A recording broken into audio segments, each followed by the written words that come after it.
Before we get going with today's episode, I want to remind you to register for our sweepstakes, a collaboration with Glacier Clinics, the opportunity to win a flight for two hotel and rental car to any of the Glacier Clinic cities when those clinics are going on, of course, and a staff pass, which includes all your coaches and your coaching staff and access to the Glacier Drive. And you go to glacierclinics.com, win to do that.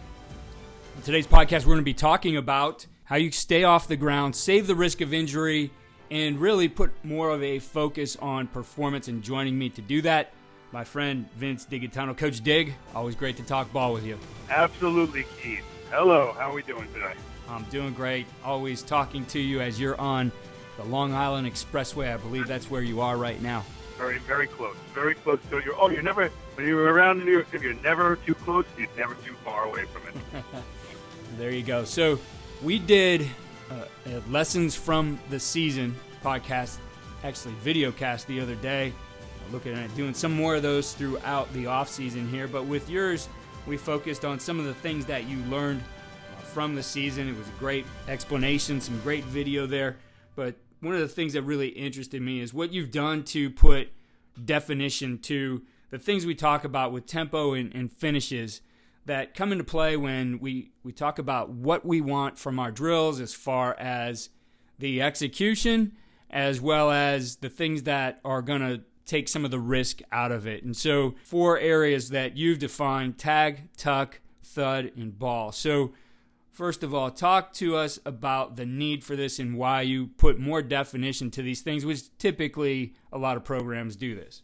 Yeah, so, and again, part of it is, and I always kind of talk to this, and especially we talked about this the other night in the lessons learned, is really about the program-wide, like vertical alignment from the top down and everything that we do.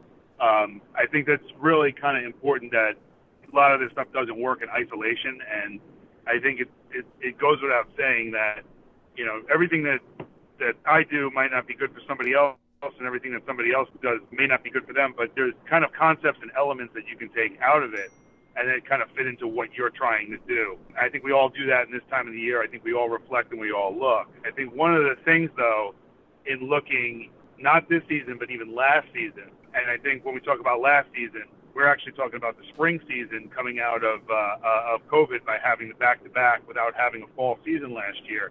And into the summer, started to notice, you know, we obviously have an emphasis on the tackling side of it too, but really to take it to the next level and ensure that what we're doing in our team periods, and I think that's the thing that kind of goes understated sometimes. What we're doing in our team periods carries over to our drill periods too. And as much as I say tackling doesn't work in isolation, the drill and the indie work and the group work can't work in isolation from the 7-on-7, the 9-on-9, you know, the 11-on-11 team period.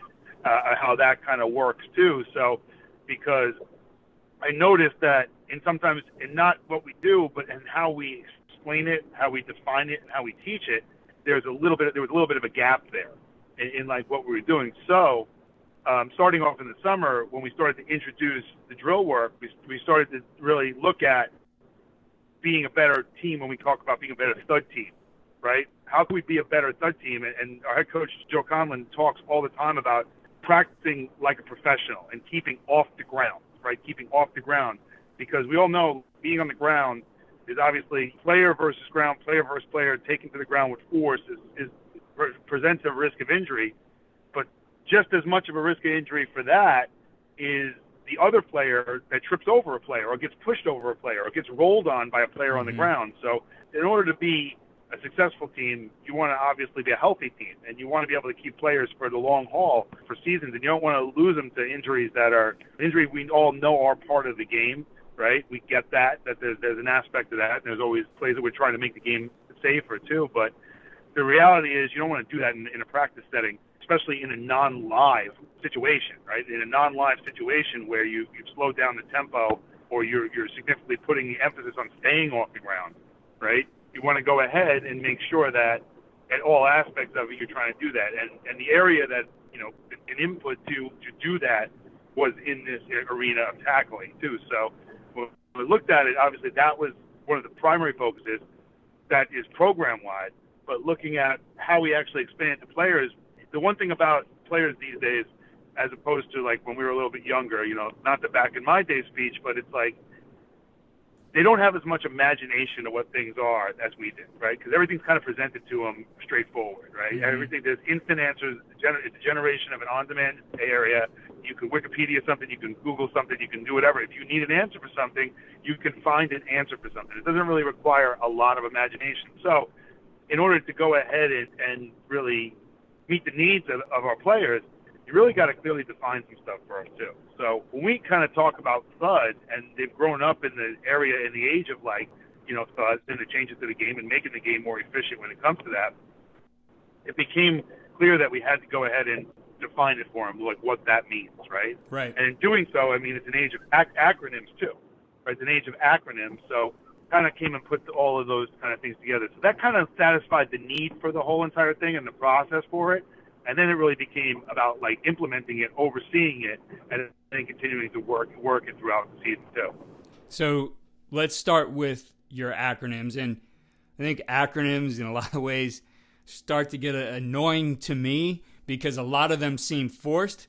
But as I looked at your acronyms, they really make a lot of sense. So let's start with tag and what tag means as far as a tempo and finish. All right. Conceptually, before I even get into tag, a lot of times you hear, hey, tag off at the hips, right? And I get that. But the reality is when you really focus on tagging off the hips, there's really, do we ever really take it? I looked at it closely, and I think, do we ever, through a critical lens, because I'm actually the one who I'm talking about that didn't do it, right?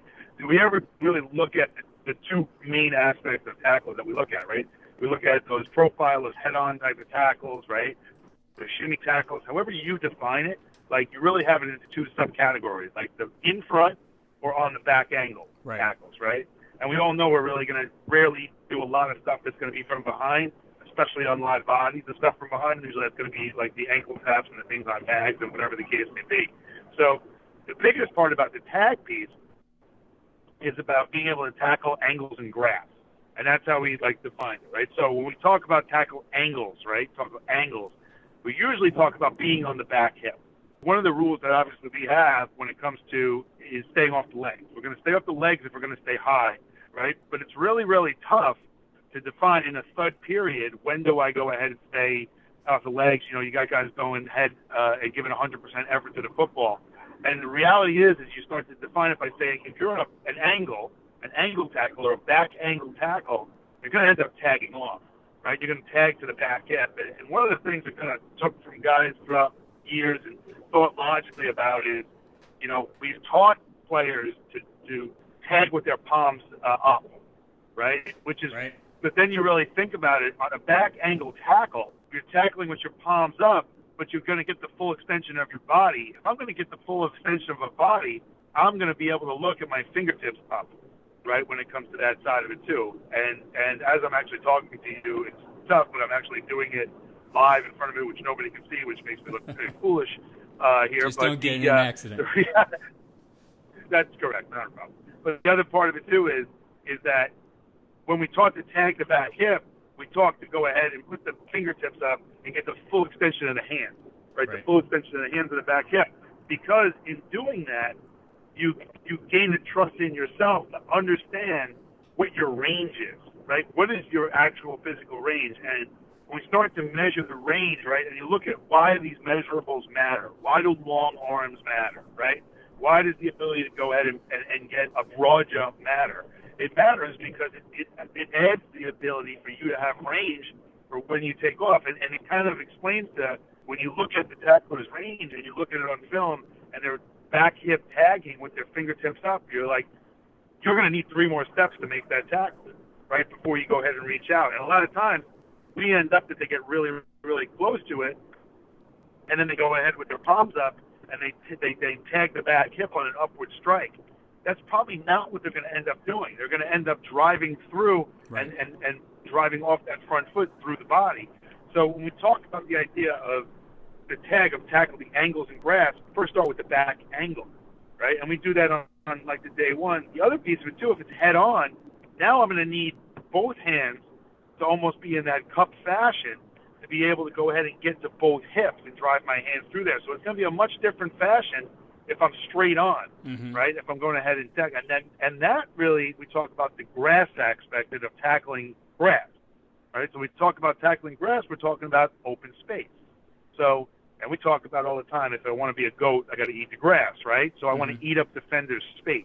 So that's why that fits in about tackling the grass. So we try to go ahead, even in the third tempo, you know, a lot of times when the ball breaks through, and it happens, right? It happens to everybody. When it gets to the open field or it gets to the third level, and you do have a straight-on tackle, it's more advantageous to us to be able to go close the space and tag those hips in that open space to really see how close we had to get, and then kind of forfeit an unnecessary open field contact on both sides of the football, right? Because we already established the ball has gotten on the third level.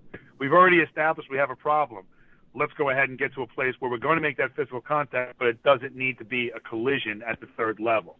So it's like it really comes back to the point is made, and the primary point is, right, we got to get the ball on the ground, and in doing so, we got to go ahead and be able to close space on it. The point is made on the offense that, you know, leverage has been exploited and the ball's on the third level. We don't always need to make the other point that we need to, you know, have a physical collision to do that. Right. So, and we can always see like the why that is on both sides of the ball to, you know, keep that happening on offense and prevent that from happening on defense.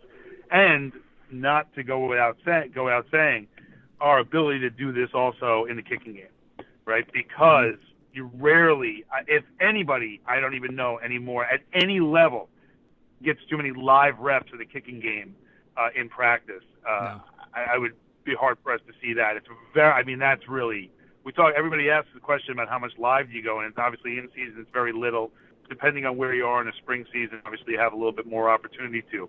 But in the kicking game, I don't know that anybody at high school, youth, any level is going any kind of live repetitions in a practice in the kicking game to get the ball on the ground. That's right. You know, I mean, maybe a couple places, but even in the most aggressive-minded coach, it's very rare that you even see something like that. Yeah, so that's where you can exploit and use it as well. You want to get your guys to game day, and what I love about the way you've looked at this is, and I've been a part of it, we've done it this way, where the idea is, well, we want to save the risk, we want to be safer, and so we're going to go to tag, and then we don't define it.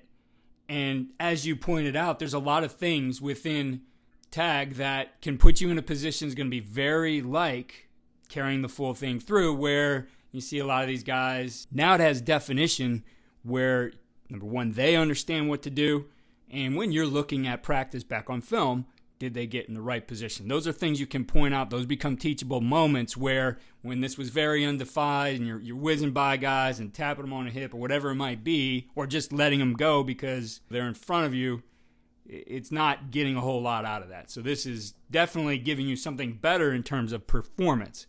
So the next one you have is tuck, tackle under control. So actually, let me go back to one thing you just said right there too. If you don't bend your knees, you're not making a tackle. Right. If you don't go ahead and either bend your knees or lower your level or change your level, I should even say. I'm even talking on the back angle tackle. If your knees or your level hasn't changed, you're not going to be able to make a tackle. Like we've already kind of established that. A lot of times when we get to the point where we've established it, you know, we look at it and we say, yeah, we've already covered what tag is. And, you know, what tag off is, and then we kind of let it go, and then we have a bad performance, and then we kind of emphasize it, and we yell about it in practice, and it's like, but let's prevent it. Let's prevent the yelling piece of it. Let's get really good at it. Like, we're out here spending a lot of time at it, so constantly you talk about the fact of, like, bend your knees. Like, bend your knees and don't, and a lot of times when you watch, especially the 7-on-7 game, you see it in camps and the summertime 7-on-7s, and you see it all over the place. It's like the straight-legged approach to the football. Right. And then what ultimately ends up in is it gets ultra competitive, and then you end up with, you know, a kid that maybe didn't win a rep or whatever the case may be, and they end up throwing a kid on the ground. Mm-hmm. Part of that has to be because they don't really have the understanding about how to bend your knees, like because it hasn't been overemphasized. So I mean, that's another piece of it too. And I know you brought up tuck. So with tuck and thud, right? And I'm gonna get into ball later because that's a big one too, but. With tuck, and you mentioned whiz, and that's why I wanted to get into the ball tempo too. But with tuck, it's about also just redistributing weight, right? So when we talk about tuck, we talk about the idea of tackling under control, right? When we talk about the tackling under control, the control piece is not only our body, right? The tag piece and the other pieces and all the teaching that we have at ball tempo talk about our body control. The tuck piece and the thud piece especially start to speak about controlling the ball carrier's weight, which is just as equally important in this whole entire thing. And it's all about weight distribution, right? It's all about, we talked about the other night, the degrees of levers and the types of levers that you would have, and to where the input force is and where the output force is, and working in different types of capacity, right? And in tuck specifically, it speaks to our ability to go ahead and lower our level, and our strike point being at pretty much from the lower part of the numbers to the upper part of the knee, in between that real sweet spot in between the body. Now, in order to do that, we go ahead and really most of the focus remains the same. We're really coaching the ball carrier more than we're coaching the tackler in the drill setting. This is mostly used for drills and not really used for the competitive periods.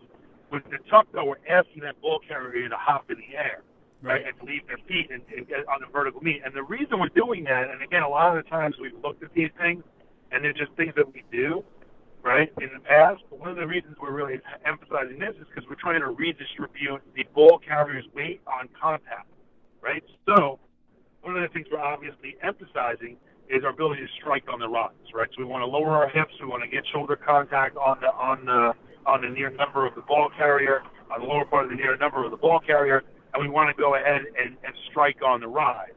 Now, what we've done, though, by doing that is we make them control the vertical distribution of the ball carrier on contact, because now the ball carrier's weight is now in the air, and they got to work pad under pad, and that force is now working basically from south to north as opposed from east to west, right, as to where that force actually is. And that's the teaching point inside of that, too.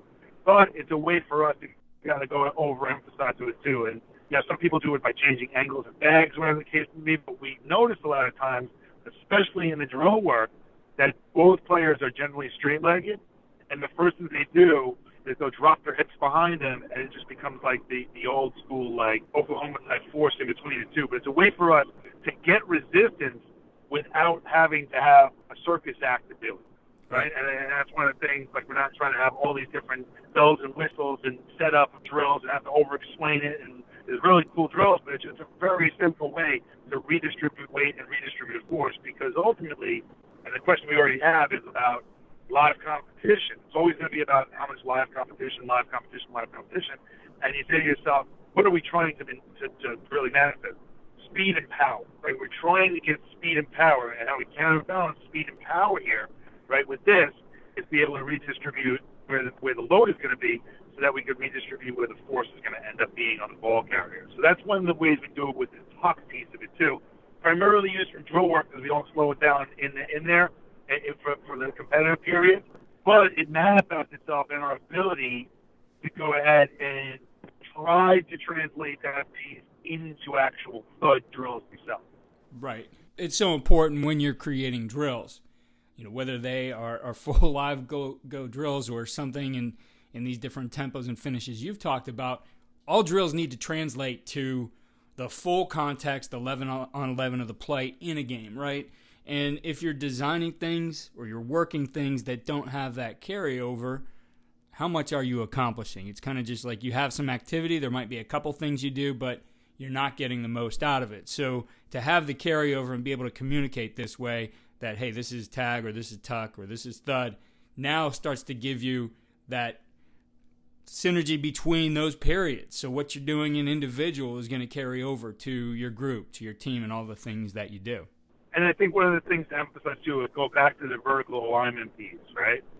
Head coach turns around and makes a decision like, hey, this period's thud, right? They're not overthinking what you're teaching in your individual drill. It's the responsibility of the assistant to align with the head coach's vision, right, when it comes back to the vision of the program. It's not the responsibility of the other way to do it, right? So That's important. Being in both of those seats from the head coach and the assistant coach. It's really important that the head coach shouldn't have to overthink, well, what drill did they do today? Like, you've got to look at where the vision of that and the direction of the program is as an assistant or as a position coach or as whatever your role is. And you got to be able to say, okay, great, here we go. Right? Mm-hmm. You know, like one of the big questions people ask, they ask me all the time, did the coach buy into what you're selling with what you're doing with tackling? And I said, well, it's not their responsibility. They buy in when they hire you, right? It's yours when you make a decision to be on a staff. You have to go in and buy into the vision that they have, right? And it's mostly going to be player centered, and not everybody is that. I'm fortunate to work for somebody that's very player centered, right? When it comes to that too, but what ends up happening is like the decision's already been made the minute you've been hired, right? To buy into you. The key is now you take what you know, you take what your experiences are, and you've got to go ahead and align it to what that program vision and direction is based on where the direction of the person at the top of it does. So I think that's really, really important too. So, you know, when Joe calls out and says, hey, this period's Thud, you know, it's the responsibility of us defensively to make sure that our players understand what Thud is, right? That's the big thing. That's why we're there, right? Exactly. Well, that takes us to the next one, Thud. And this is one that I tweeted out, kind of gave me the idea to have this episode because it did grab a lot of interest. It grabbed a lot of attention on Twitter when people saw this and really liked this acronym that you have for Thud. So take it away with Thud. There we go. And then next up on the list is Thud. No, I do it in, John Sterling, or Bob Shepard voice from the Yankees, now passing Thud. No, but with Thud, it's tackle high until domination, right? So how many times have you yelled at a coach and Thud, stay high, stay off the ground, right? But run through them. Stay high, but run through. It's one of those things. Like, what are you trying to accomplish? Like with this, right? So I want him to stay high. I want him to stay off the ground. But I want them to compete really, really hard against each other with force, right? So, think about being like a 16-year-old kid and hearing all that stuff having to happen and not having full control of yourself and what that translates to, which is a lot of times what we end up seeing where we end up yelling at coaches at every level that I've been at, stay off the ground, like that kind of stuff too. So the key with that too is becomes tackle high until domination, right? Mm-hmm. So we're defining that, and I understand I had a misspelling on the graphic I sent out, and I'll make a correction of that. But the extra I was for intensity for anybody out there, just so you know. So we got a little bit more intensity. Anyway, so the tackle high until domination piece, right? We want to stay. These are our higher tackles, right? We're probably at just below the chest plate, right? We're going to stay in that sweet spot area. We're probably not going to get as high of a bend inside there, right? If we are fortunate enough to have a bend and we get pad to pad and strike on the rise, this is where we're emphasizing that tuck piece, like what we're learning and translating it, right, until the domination piece kind of happens there too. So we're happy to obviously be able to do that. Now, the big point of emphasis though in this is that we want to take away the different type of space than we do in the open field. Right. The type of space we're trying to take away here is we're taking away the actual squeezing and clamping of the shoulders and body, right? And we're also taking away the hip-to-hip space inside there too. So a term that I use all the time is about you've got to go ahead and tighten it up from the grips to the hips, from grips to the hips. So you're talking about from your grip, being able to grip stuff, being able to squeeze, being able to clamp, being able to translate the weight room inside there, because now the domination piece is also significant because it's competitive and it's force versus force inside here. So there you got to redistribute their force as much as they're trying to go ahead and escape your force and run through yours too. So that again goes back to the fact that on offense we don't teach the ball carriers to run out of bounds on the offensive side of the football. So there's a way for them to practice this as well too, and they'll try to run through you just like we will as well too. But we want to make sure we're emphasizing stay off the ground. Right, so in order to do so, we're going ahead and squeezing from those grips, squeezing from that clamp, right, and also trying to continually close space between our hips and their hips. Key to this one too, and this is the big point of emphasis, right, where the player says, a lot of times the player goes to the ground and they say, well, what do you want me to do? Like he fell, and we say this is a key term I use with this, and we translate it as, hey, if you're good enough to keep him up, you're definitely good enough to put him down. You challenge the notion that I can't keep him up. And if you can, that's full control of the ball carrier. And we talk about the two areas that are contact driven, which is the tuck and the thud. Those areas right there are about dominating and controlling the ball carrier. And if I can control the ball carrier to keep him off the ground, I definitely can just turn and get him down on the ground. Because again, I mean, there's a lot of emphasis, and people get really fancy with like what they want to do and this perfect notion of a tackle, right? If you really, there's a couple obviously too, and some people are really great at it. But when you look at it, a lot of the tackles are very, very much not perfect, right? It's like trying to find the perfect snowflake in the middle of a snowstorm.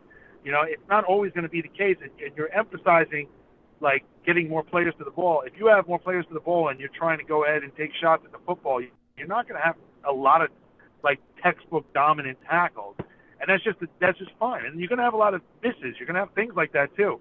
I'm vulnerable enough to be able to say, like, we're not always successful, and a lot of times we're not successful at some of these things, and you have to go back and you have to continuously teach it, change it, find a better way to do it, get more players to the football, get better leverage. Those are things you do on a weekly basis, especially as it gets later in the season and you start to go ahead and leverage the ball at a less and less rate because you put more and more of what you do on film. So the key is like as you kind of get through this going, you're going to have less and less opportunities in practice for these thud opportunities. And when you want to do them, when you have them, you may get the 12 reps of them to do it. Maybe in a week, if you have competitive period, if you're lucky. And then especially the other part of it too, as you're developing younger kids on the scout team, and you want to keep those guys off the ground too, you want to make sure that they're understanding about being able to control the ball carrier. Like those opportunities present themselves all the time. You think about this, and I've talked about this for many years, but 70% of a football game is going to end in a tackle on the defensive side, regardless if you're fortunate enough to only have to defend 45 plays, and if you have to defend 90 plays.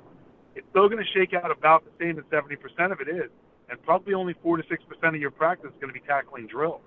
And as the season goes on, that's going to be less and less. And what ends up happening is you've got to be able to take advantage of your team period as ways to implement the fundamentals that you've taught throughout the summer, throughout the fall, throughout the spring, throughout all phases in the weight room. Like you have to leverage opportunities for them to translate inside of that whole entire planning sessions, and then especially in practice periods too. And then the last thing you have as part of this progression is ball. Go ahead and give us that explanation of what ball means to you.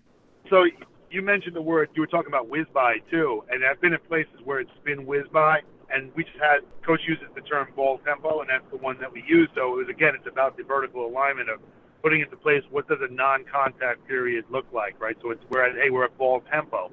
When you talk about the ball tempo piece, right, you talk about, obviously it's non-contact. Okay, you talk about the non-contact pieces. Routinely, when you look at the ball tempo, you look at those situations, those 7-on-7s, you look at the non-padded days that you get during the course of the season, the special teams components do, and being able to pull an acronym out of ball was fairly easy. It's a lot easier than you'd think because it's got the L word in it, leverage. Like you could have leverage inside there too, but what about your leverage is so important in a non-pad situation? It's being at your leverage. And the constant evaluation for yourself of being at your leverage, right? Because it's almost like shadow boxing, right? You look at it from like a boxer, right? The shadow boxer is constantly going ahead and imagining what that's going to end up being at different areas, right? So you start talking about the concept of being at your leverage, and what do you constantly do in that shadow box type scenario is you're learning. So we talk about like be at the leverage and learn, and for great tacklers like that I've coached, they're constantly asking about their leverage. Where am I putting the football? Right? Where do I put the football? Where is my help? Where do I want the ball to end up being? And that really opens it up. You kind of look at it and you say, well, what do I do? Well, you do that all the time in walkthroughs. In walkthroughs, you constantly have that conversation. So walkthroughs translate to be able to be the simplest type of ball tempo to be able to teach it at. But then you end up going ahead and, on can periods, whatever the case may be, and you start to put some receivers out there, but then it manifests itself into 7-on-7, right? It manifests itself into, at periods of time where you want to make sure where the ball's going to hit, where the ball's going to fit, where am I putting the ball, where am I now taking on a block, and where is the ball going to get pushed to in order to do that too. And again, with some of the restriction that we end up having on practice times and contact, whatever the case may be, it really becomes, the point of emphasis becomes pretty clear that it needs to happen at different levels, right? It needs to happen. The clearly defining of it is what is really the art, right? Because like a lot of it too, is the science of it. Because there's an art to it, and then obviously there's just got to kind of be able to kind of find a definition between the two, which I think is really something that you got to kind of overemphasize. And again, it goes back to what I said before about inspect what you expect of it too. So for us as coaches, it's always about the results. So we come up with these great ideas, but how they really work out when it goes to the game. And I'll say this, at Fordham University, they had two of the top tacklers in the country. Their top tackler finished with 125. He was number 2 in the nation in FCS. And their number 1 tackler was top 25. I think he had, if I remember right, it was 105 tackles, but he only played 5 games. He actually won't show on the rankings. He's on your own stats. He was by far, till he was injured, the number 1 tackler in the nation, and nobody was close. I mean, he was averaging over 20 tackles a game. I believe he had the FCS record for tackles in a single game, and that was, I think, was that against Nebraska? Am I right? That is correct. 32 tackles. 32 tackles. So I think the results speak for themselves. You definitely see this translating out on the field. And more importantly, again, 2 outstanding individuals, more than and people that are devoted to like what they do. And one's obviously older than the other and taking one under the wing, but 2 outstanding competitors and students of the game, and take what they have physically and make it into something through the mental side of the game. So you could see all the press and the interviews on both of them, but the key is more than anything else is they are dedicated to all aspects of what they do. And if you see those players in ball tempo, they're learning and they're in leverage and body position in those places. And that is probably the biggest takeaway more than anything else. What you see on the films on Saturdays and stuff like that is the byproduct of the work that they put in there too. And you know, I credit them for this stuff as much as anybody else, just because of the fact that they're the ones who do it. They're the ones that challenge you as a coach, and that's listening to your players has always been something that makes better players. Right. And that's what's key here in this place, and especially when you look at a guy like Ryan and you see that, you know, the way he goes about his business, you better come ready to coach him every day because he's gonna force that to happen, and that's why the relationship is so special with an individual like that, because he gets, you know, you want to get the best out of him, but at the end of the day, he ends up getting the best out of you. You know, so. Well, I really appreciate you sharing these ideas with our listeners. I know this is something that can make every program better if you really dig into it, no pun intended, and take a look at all the things that Coach Dig has put together. And Coach, I'm sure you'll be okay with this. I'd like to put these 4 slides that you shared in the little clinic we did the other day, put these slides up in our show notes as well. You got it. I'll share it out too, I'm sure, at some point in time, because, yeah, I think more than anything else, Keith, I think what's most important is we don't work in silos.